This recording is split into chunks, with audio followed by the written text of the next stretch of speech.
Selamat sejahtera. Nama saya ialah Karishna Suari, anak perempuan Venkatarau dari kelas 5 Bestari. Hari ini saya akan menerangkan tentang sistem limfa. Sistem limfa ialah sistem organ yang cekap, rumit dan penting dalam badan kita.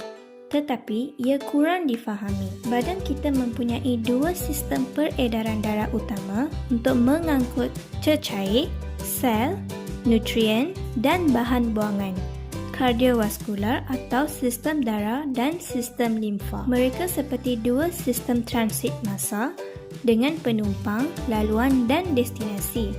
Kedua-duanya terdiri daripada kapal, landasan kereta api dan jalan raya dan penumpang, sel, molekul dan cecair.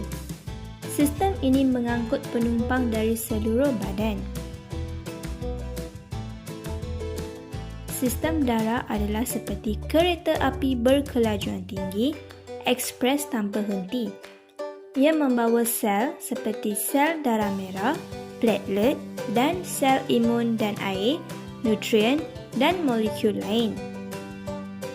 Kereta api berlepas dari jantung, stesen Grand Central dan bercabang melalui kapal yang lebih kecil dan lebih kecil ke destinasi di seluruh badan. Di setiap destinasi, kereta api menurunkan penumpang mereka di kapilari. Kapilari, kapal terkecil di dalam badan. Di sesetengah destinasi, penumpang turun dan menghantar nutrien dan bekalan. Di lokasi lain seperti paru-paru, penumpang baharu seperti oksigen naik ke atas kapal. Setiap kereta api kembali ke jantung untuk dipam keluar ke badan semula. Walau bagaimanapun, hanya 85% daripada penumpang yang menaiki sistem darah kembali. 15% lagi diambil oleh sistem limfa. Sistem limfa adalah seperti taksi berteknologi tinggi yang membantu beberapa sistem penting. Sistem darah, sistem imun dan sistem pencernaan. Pertama, sistem limfa mengembalikan cecair tambahan ke sistem darah.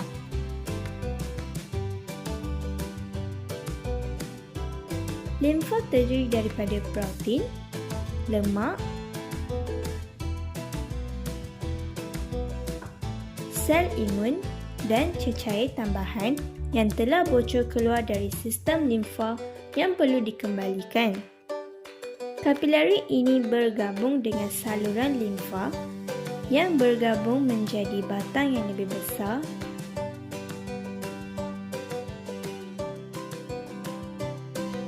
dan saluran yang akhirnya mengalir ke jantung, mengembalikan limfa ke sistem darah. Ini perjalanan biasa untuk cecair dalam badan. Dari darah ke tisu, beberapa ke limfa dan kembali ke darah. Kedua, sistem limfa membantu sistem imun melawan jangkitan. Dalam perjalanannya kembali ke jantung, limfa dihentikan oleh banyak pusat pemeriksaan yang diletakkan secara strategik. Ini dipanggil organ limfa. Ia termasuk tonsil, adenoid, tumpukan Peyer, rantusan nodus limfa dan limfa yang terdiri seperti nodus limfa terbesar dalam badan anda. Thymus dan sumsum tulang mempunyai tugas penting juga. Di pusat pemeriksaan ini, sel imun mencari ancaman. Jika ancaman dikesan, organ limfa akan meminta bantuan dan limfa tambahan akan masuk, membawa sejumlah besar sel imun. Jumlah limfa yang meningkat menyebabkan organ membengkak. Selepas ancaman dihapuskan, bengkak kembali turun. Akhirnya, sistem limfa membantu penghadaman. Di usus kecil, nutrien terdapat pada sistem darah. Walau bagaimanapun, sesetengah nutrien seperti lemak terlalu besar untuk masuk ke dalam kapal dan diambil oleh sistem limfa. Oleh kerana limfa ini kaya dengan lemak,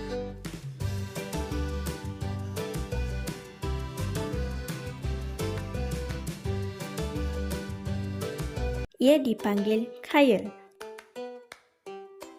Sebagai contoh, stik berair menjadikan chyle lebih kaya dengan lemak dan protein berbanding dengan salad.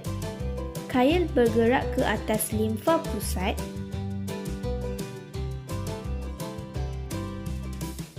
lebuh raya pusat utama sistem limfa sehingga ke jantung, memasuki aliran darah dan akhirnya bergerak ke hati, di mana nutriennya yang besar. Hari ini, kita telah mengetahui bahawa sistem limfa adalah salah satu daripada dua sistem peredaran darah bersama-sama dengan sistem darah. Ia membantu mengembalikan cecair tambahan kepada sistem darah, membantu sistem imun melawan jangkitan dan membantu mengangkut lemak dan molekul besar lain untuk sistem pencernaan kita. Sekarang, mari kita lihat isu kesihatan berkaitan sistem limfa. Salah satu penyakit dalam sistem limfa ialah penyakit filariasis limfatik, iaitu penyakit untut. Pesakit mengalami gejala salur limfa tersumbat disebabkan cacing parasit berbentuk benang. Laktil dalam ilia menyerap asid lemak dan gliserol dan mengangkutnya melalui sistem limfa ke ductus thorax untuk kembali ke dalam sistem peredaran darah. Sistem limfa menggunakan antibodi yang dihasilkan oleh limfosit untuk mempertahankan badan daripada penyakit.